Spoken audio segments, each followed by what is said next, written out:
Welcome back to the David Pakman Show.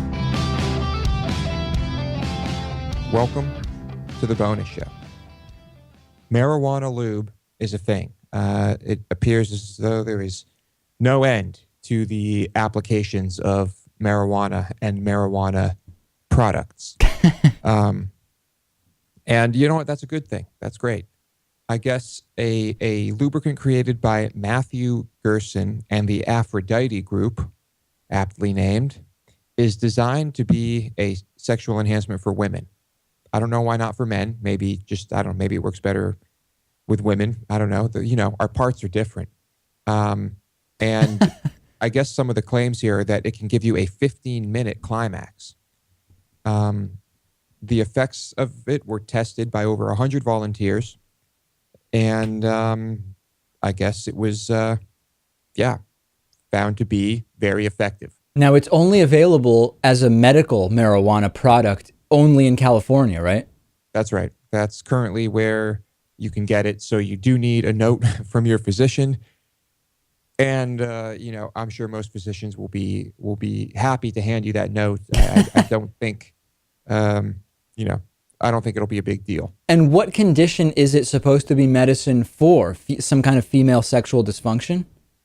Well, not necessarily medicine at all. I mean, if there is some type of dysfunction there, or you have trouble climaxing, I guess this can, in that case, can be used to help. But what I mean, Lewis, is if it's only available as medicinal marijuana, presumably it's medicine for some kind of condition. Well, what I'm saying is it could be, but I don't know if they're specifically marketing it as that. Yeah. But certainly it could be. It's 100% natural. Each spray contains 360 milligrams of THC. It's around $86 for a bottle of this stuff. I'm not sure how long it will last, but I guess if you live in California and want to try this stuff out, ask your doctor. And who knows? So maybe it's the best thing ever. Maybe there are some weird side effects that we don't know about. I don't know. Maybe the next thing is marijuana sunscreen. So when you go to the beach, you put that on, and then, you're feeling pretty good at the beach, I guess. I guess. I'm not sure if it will work. It kind of, permeate your skin and absorb that way. But hey, whatever. If people want to turn that into a product, good for them. Maybe it just nourishes your skin and makes you look more youthful and gets rid of wrinkles while you were in the sun. Who knows? Reagan book. So I called it with Reagan book. I guess we all kind of called it, but I said that this was going to be a troll haven, if you will. So they had a soft launch of Reagan book, which means that they did not publicize the launch. They did not. They just kind of started the site, and well, whoever found out about it. But even with a soft launch, it was so overrun by trolls that they needed to take it down pretty much immediately. I love it. It was flooded with fake accounts, including accounts for Vladimir Putin, Sarah Palin, Manuel Noriega, and it just had to go down immediately. And it was, this, we talked about this on the show. This was the Facebook for Republicans. It was a more patriotic version of Facebook, because since a few employees from Facebook's San Francisco office went to a gay pride parade, clearly Facebook was oppressive liberal propaganda. Mm-hmm. Here are some more interesting usernames. Ben Ghazi. This one's brutal. Alzheimer's. Ayn Randy. Zombie Reagan, which is actually a band.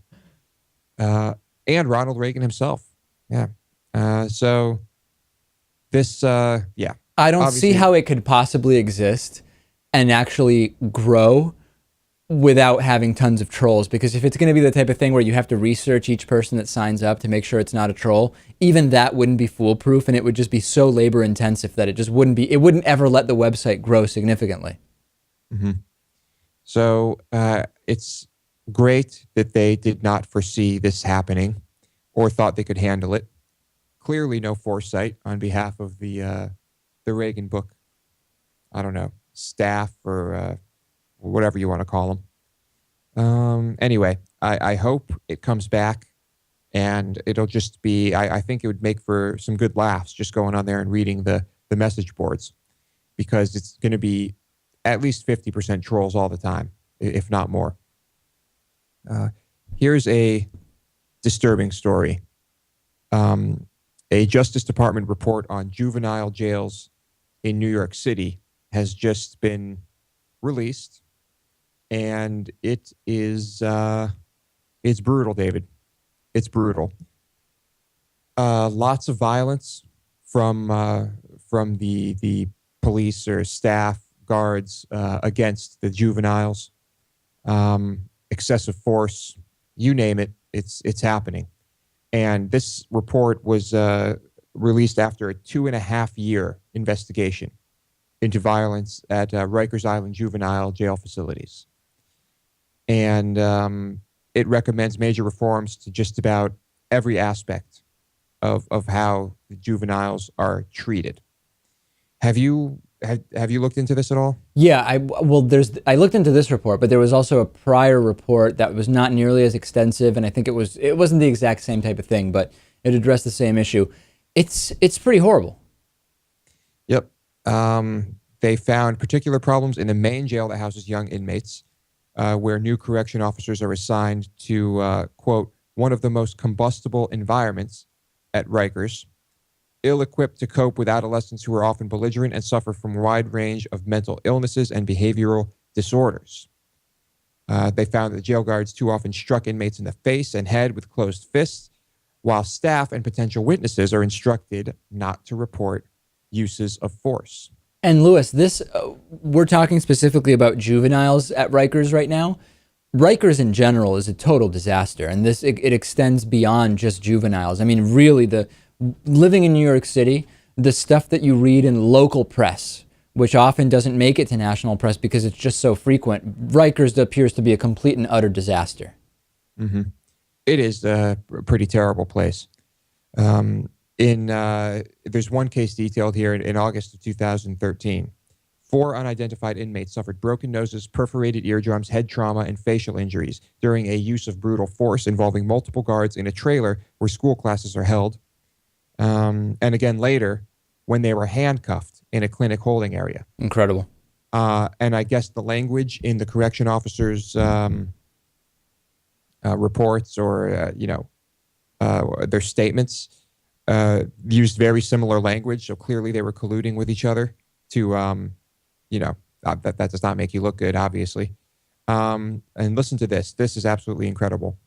4 different officers, each were involved in 50 to 76 use of force incidents between 2007 and 2012.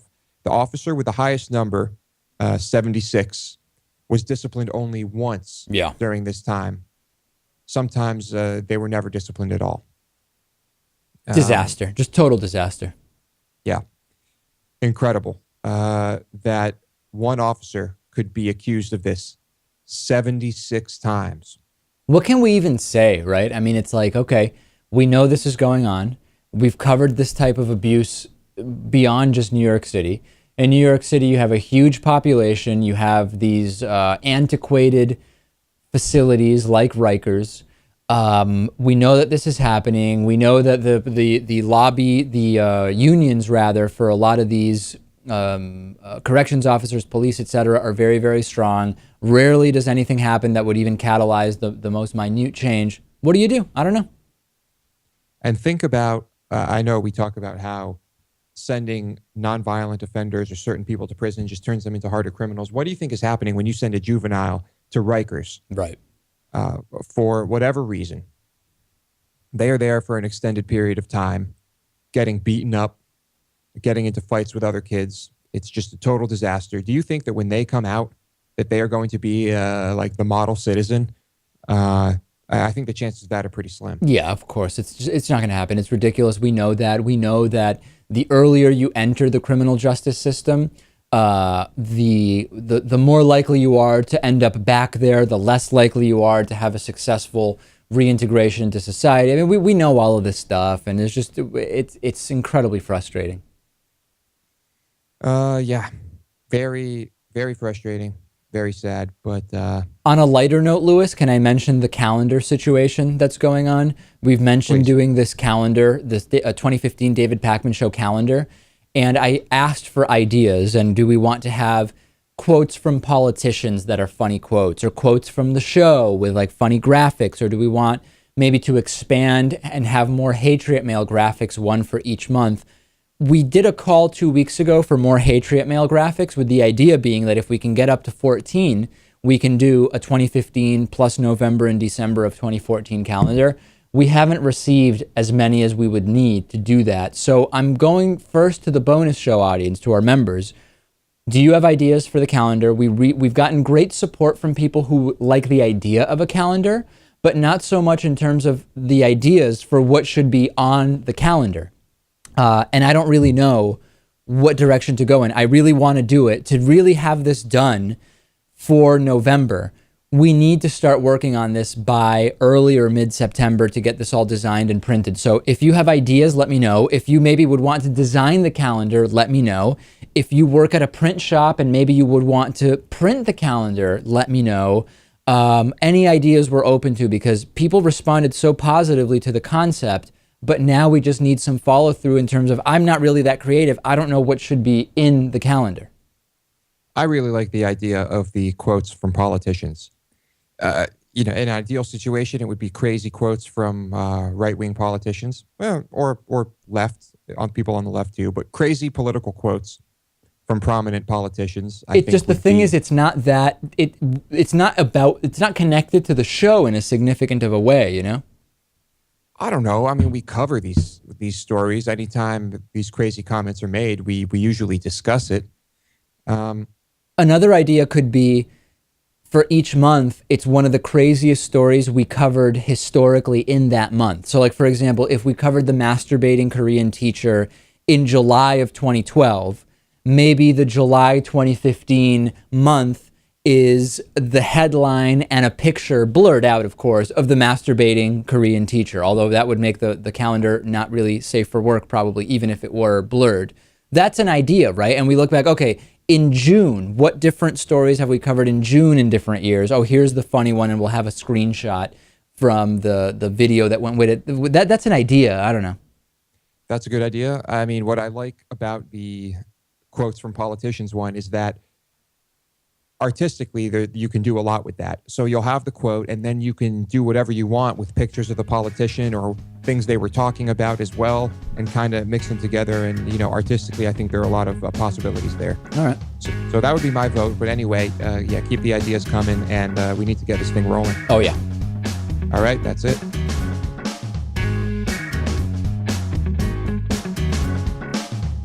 The David Pakman Show at davidpakman.com.